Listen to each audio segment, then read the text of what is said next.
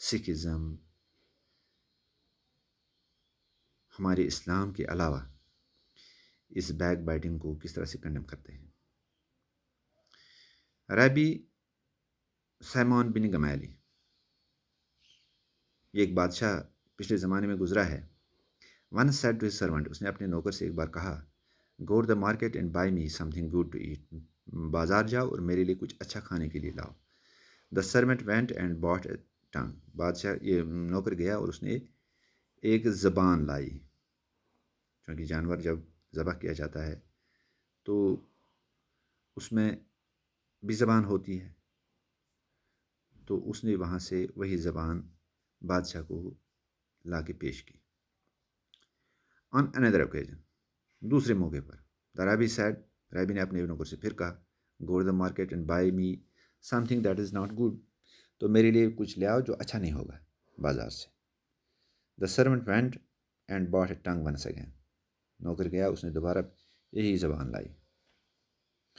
This time the rabbi said to him angrily, اب اس وقت اس موقع پر رابی نے اپنے نوکر پہ غصہ کیا اور کہا، واٹ از دس مین، یہ کیا مطلب ہوا؟ When I told you to buy something that was good, جب میں نے آپ کو کچھ اچھا لانے کے لیے کہا تھا، یو باٹ اے ٹنگ، آپ نے زبان لائی۔ Now when told buy something bad, اب میں نے کہا تھا کچھ خراب کھانے کے لیے لے لاؤ، یو باٹ ٹنگ اگین، آپ نے پھر زبان لائی۔